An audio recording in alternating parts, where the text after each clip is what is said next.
And we are back. The United States Mint is celebrating the bicentennial of Harriet Tubman's birth with a special commemorative coin program. The coins are designed to honor Harriet Tubman's legacy as an incredible abolitionist, Union Army scout, and an advocate for civil rights and women's suffrage.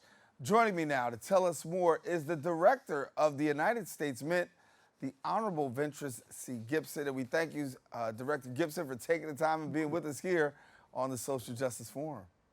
Thank you. Glad to be here. And so, as we share a little bit about this here, it's an important time, I guess, in the life of, both coins and then also history to find Harriet Tubman actually making it onto the coin. For somebody who doesn't know a little bit about this, talk to us about how we got here. How we got here is the Underground Railroad Freedom Center, along with the Harriet Tubman Home in Auburn, New York, who are what we refer to as the recipient organizations under a commemorative coin program. They actually worked with members of Congress, specifically Congressman Meeks from New York, of course, and Congressman Rosen from Nevada. And they co sponsored a bill that went through to recognize not only Harriet Tubman on a commemorative coin, but also the Greatest Generation Museum, which is in Washington, D.C., for our World War II veterans.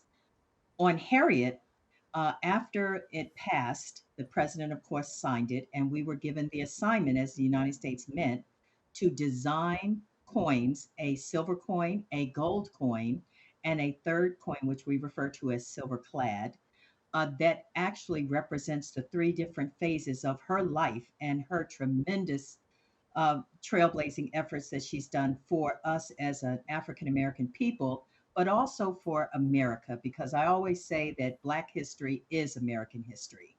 From that, we worked with the Freedom Center in Cincinnati, as well as the Harriet Tubman Home in Auburn, to our designers and our engravers to bring her coin to life, literally, in the gold and silver realm.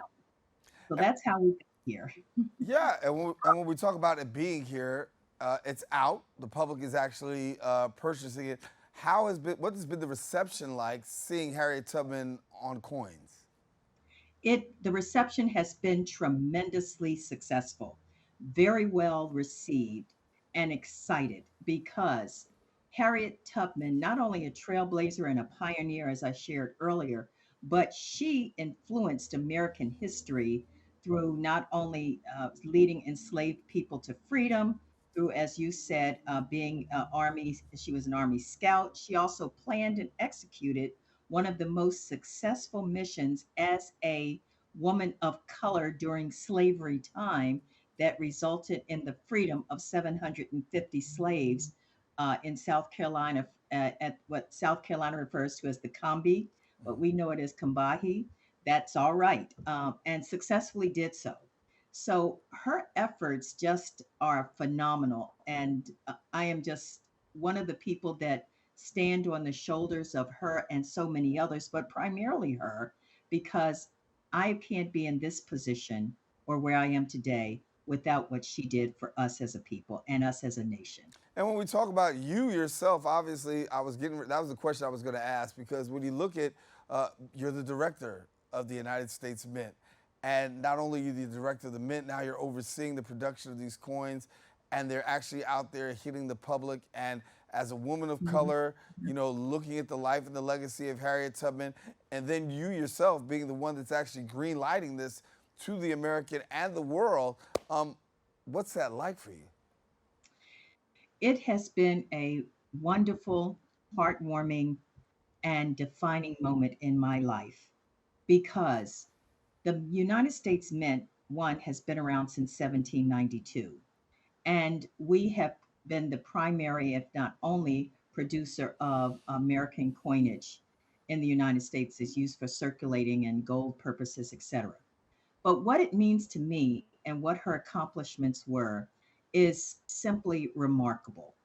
We today have a responsibility to make sure that we get up and go because, as you might recall, Harriet Tubman really didn't leave anyone behind. Out of the 13 trips she made, she didn't leave anyone behind. They were never caught, they didn't starve.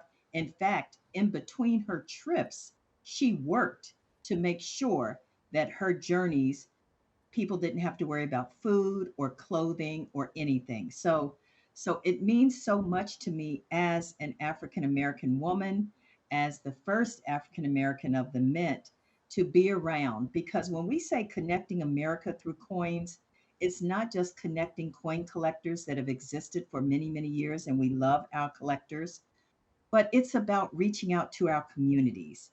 And as you know, we've done the AME Zion General Conference. We've gone to the Freedom Center and had a fireside chat. We've talked with members of Congress, the Congressional Black Caucus. We've done so much and read Jack and Jill, and we've talked with our sororities and our fraternities through others. So we're reaching into the Black community to make sure they know about this Harriet Tubman coin, because right now we have sold slightly over 50,000. That's amazing. And usually, Yes. when you look at a coin such as this and it hitting out there in the public, what was your thought process in terms of would people swoop this up? Would this be something that had to be, bought into by people in terms of, just letting the public know, a lot of awareness having to be given? What was your anticipation as the coin was getting ready to hit from the, from public? The anticipation for me was the collaboration and partnership with the Freedom Center and her home to make sure that our artist depicted exactly what we needed to say and what we need to see as we held this beautiful coin. And the anticipation was, let's make sure we flood as many of the markets where African Americans are and others so that they can embrace this coin, purchase this coin, save this coin, especially in the gold realm, because it's an investment strategy as well. And for me, as an African American, I just could not believe that our reach has been so successful because it's been so well received. And just Monday, I spoke to the Blacks in Government Conference, which had 3,000 people in attendance. And I talked about her and her legacy and what we need to do to not only make that anticipation a reality, but also know that we have a responsibility to our youth. And I'll give you a couple of examples throughout the interview, very short, of course. But can I just say one example that really shook me? And that is the majority of the people at the conference that I spoke at on Monday did not know about the Harriet Tubman coin. So I'm going to have our staff do another press release. I'm going to try and flood the market again to make sure that whoever doesn't does, because the program ends in December. Mm. And I would love for us to sell out of her coin. And I think it's possible. It's just we have to really do the work. So having this interview with you, I thank you for that because that is helpful. Yeah, so the public does have an opportunity to still be able to purchase these Harriet Tubman coins. How do they go about doing that if they're watching right now? usmint.gov slash catalog. All right. Yes. And there you can find out all about the Harriet Tubman coins. If you're just joining us now, we are pleased to be joined by the Honorable Ventris Gibson, who is the director of the United States Mint. We've been talking a lot about the Harriet Tubman coins, but Director Gibson, while I got you here, you got to tell us a little bit more about the work that you do. If somebody asks, who is the director of the U.S. Mint? We know that's you, but talk to us about the work that you do at the Mint. The United, like I said earlier, is dating back to 1792. Our mission is pretty much fourfold, three of which are codified. The first is we're responsible for circulating coins in the nation, and that is nickels, dimes, pennies, quarters, half dollars, etc.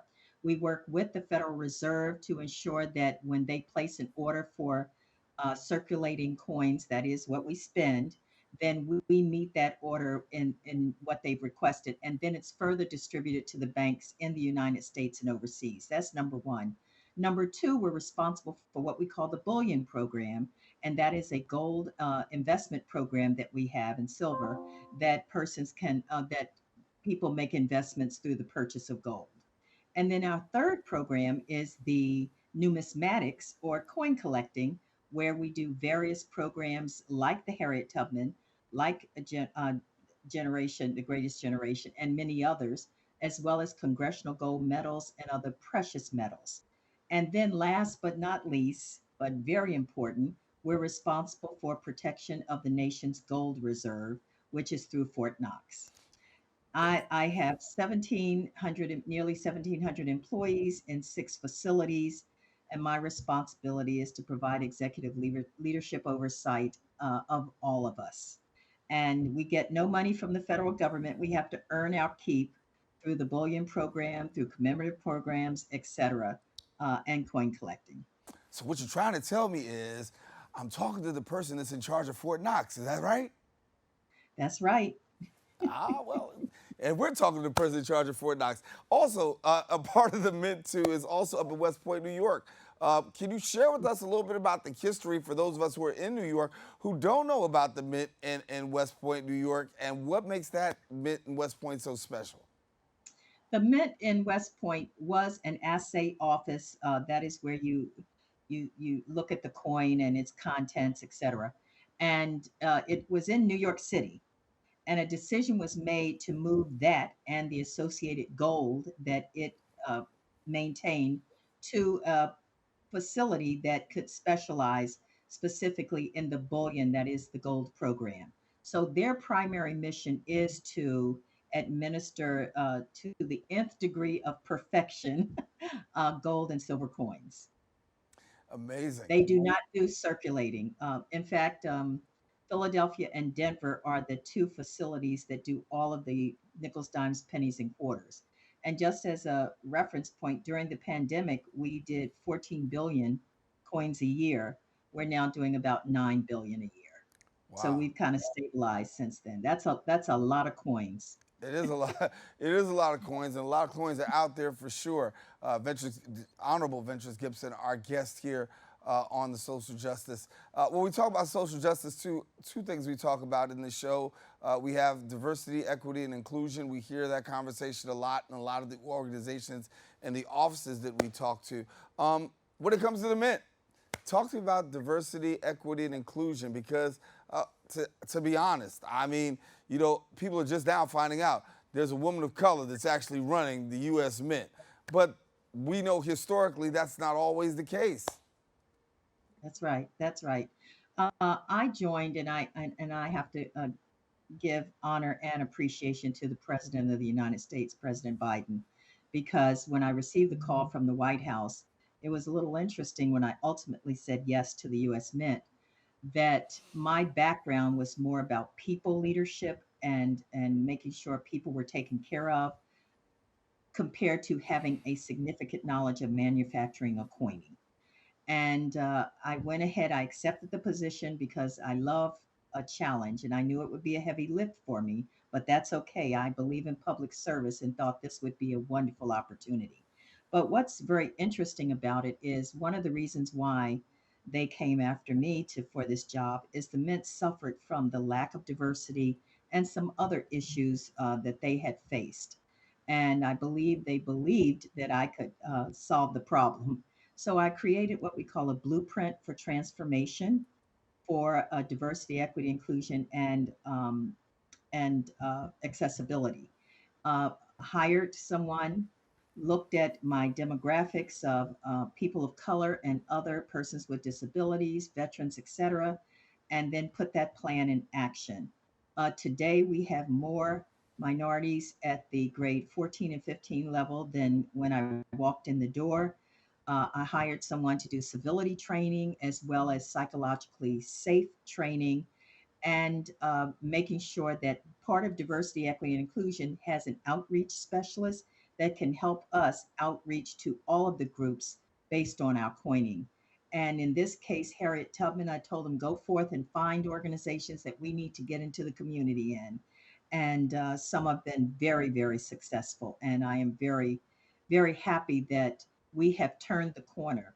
The federal wide employee viewpoint survey when I came was pretty dismal.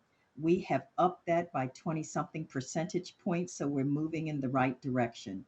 I love my employees, and forgive me for saying this, but I pray for the U.S. Mint and our employees every day because they are a highly professional and dedicated workforce.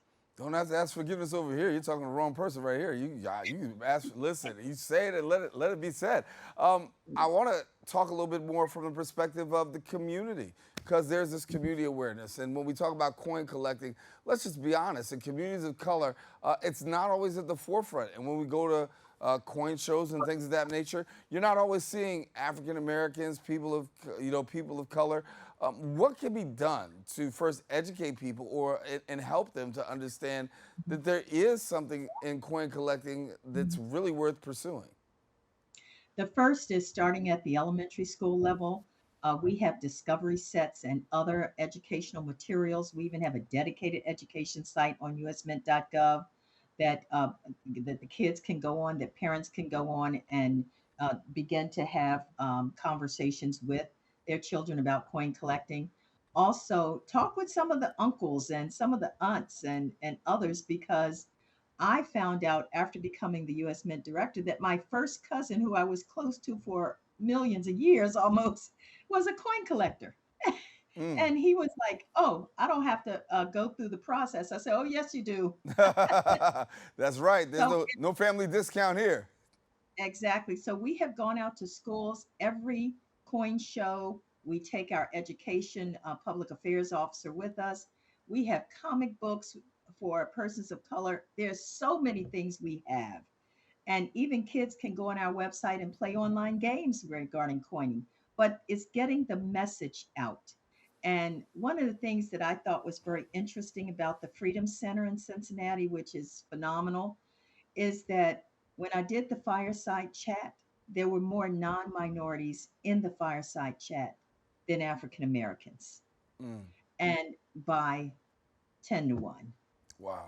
And yet, the rest of the museum was full of African Americans walking around looking. So, getting them in that place to sit and hear about our heroes, about our history, and what expectations.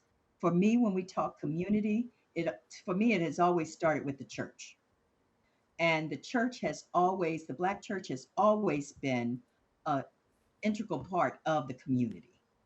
It starts with local politics because local politics dictates what the outcomes are and the growth of national policy.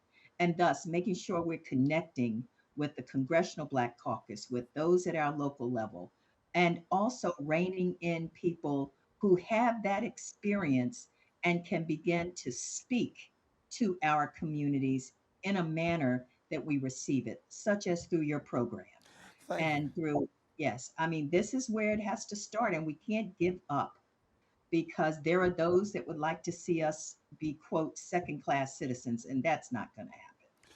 When you have these conversations and there's an awareness that's actually shared, talk to me about the reception that's given after after you give them, hey, this is something that you should know, consider and take part of.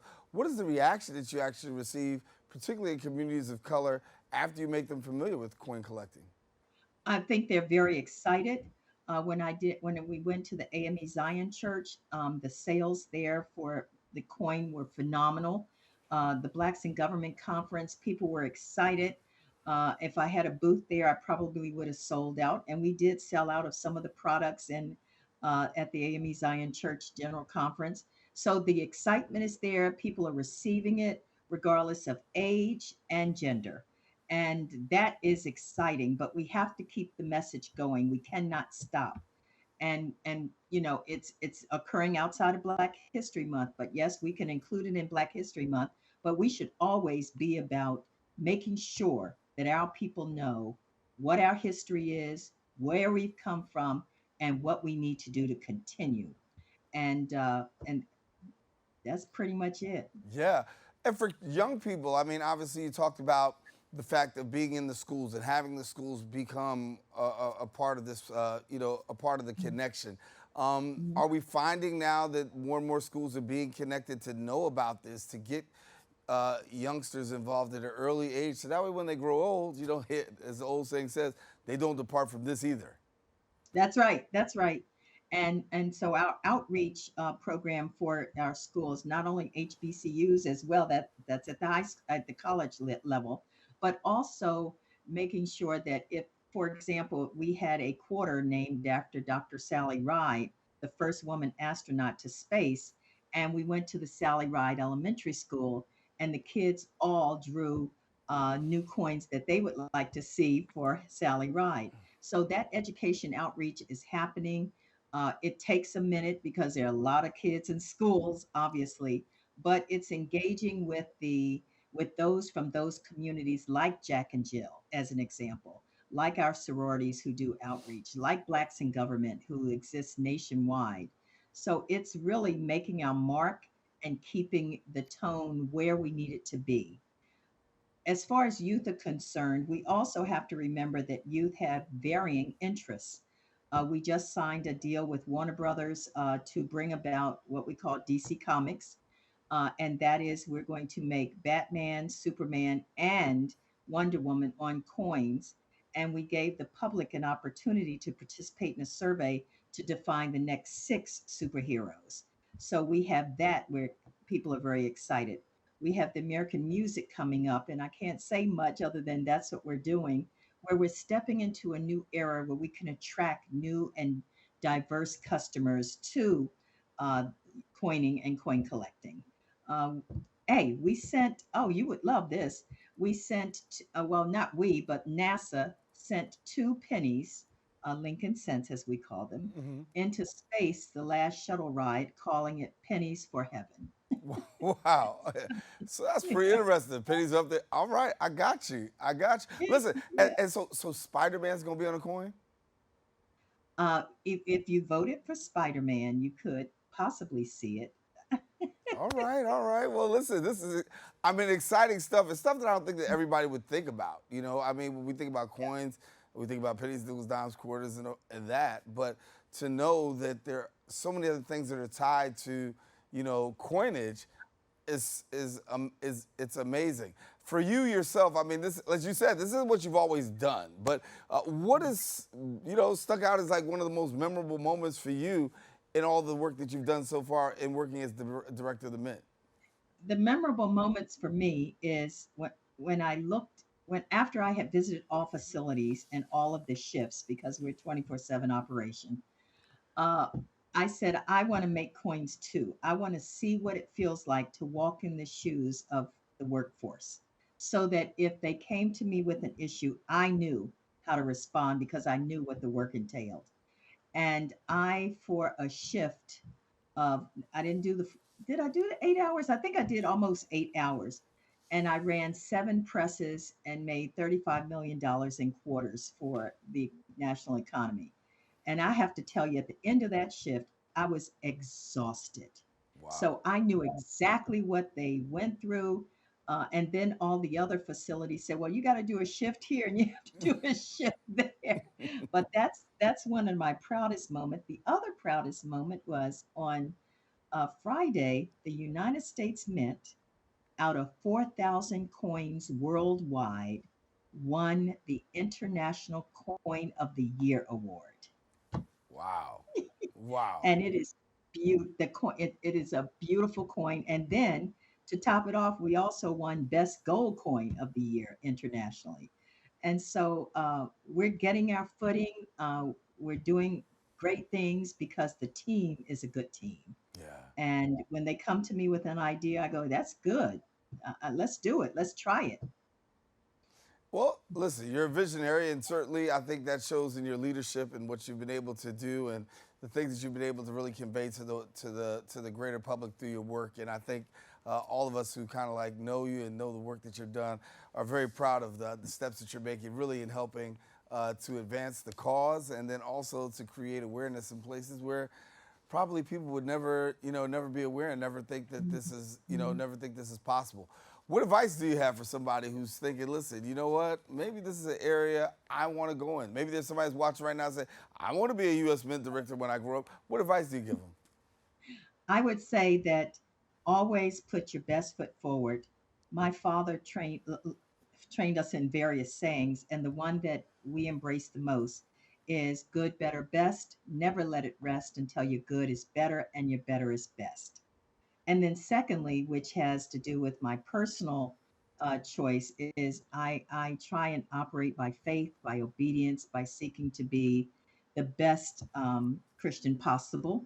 Though I know there are many challenges to everyone, but just to speaking of Harriet Tubman as well, her faith is what led her to be as successful and her communications with the Lord. So I try and walk that disciplined path and to make sure everyone knows that I'm not ashamed of the gospel. Hey, that's all right. That's all right. But I put your want best foot forward. Yep. to, yeah, well, and you have. I want to get to a couple things before we leave out of here. Again, number one, the Harriet Tubman coin. You mentioned earlier that there's a window now. Let's talk about this window so people who want to take part in this. What's the window Mhm. of opportunity for people who want to get the coin? The legislation or the law now requires that on December 31st of this year, 2024, that ends the Harriet Tubman commemorative coin program. And that means I have no authority under the law to sell anymore. That's pretty much what it means. That's our window. So you got to purchase by December 31st. And there are no options for me to mail it January 3rd. It's just not. We have to make sure that you have entered into and paid for the coin prior to December 31st. And sometimes when it comes, well, not sometimes, we say, and with gold coins, as we know, as the price of gold goes up, so does the price of the coin. Yes, it does. Yes. Someone came up and wanted 6 gold coins, and we were so excited about that. And when they got to pay, they thought that 6 times 5 is what, 30? Right. They thought that because it's a $5 gold coin that it would cost $5. So, so some situational awareness is helpful. But what the Met tries to do is to have a range of affordability in the purchase from the clad through the gold, and you up to the gold. That's a number of us did. Yeah. And it's just, I mean, and if you look at your coin, if I could just let you know that the gold coin is representative of all she did to lead enslaved people of freedom. The silver is about her, about social justice, about freedom, about liberty, about her faith, about things that she did that were right, fairness, integrity, and trust, all of those values. And then the third is about that army part and the nurse part, as well as the scout. So it captures the three parts of her life for us. Yeah. And so again, we want to give people the website to be able to go and where they go if they want to get this coin again. usmint.gov. Yes. I want to let you know it's been an honor to talk to you, and thank you for taking the time of being here on the social justice forums. I know you've got some personal things that you're wrestling with and dealing with, and to take the time for this interview that we've been trying to do for a minute. I want you to just thank you and say I appreciate seeing you, and thank you for taking the time for us here at the Social Justice Forum. Yes, and hopefully we'll see you in September. All righty, all righty. Well, listen, I want to let everybody know we are taking a quick break, and guess what? If you want to know, we were just talking with the director of the United States Mint, the Honorable Ventris Gibson, and we thank her for being with us. We're taking a quick break, and we got more open, I should say not open, but social justice coming up right after this. You can also catch me on Open, but that's another show.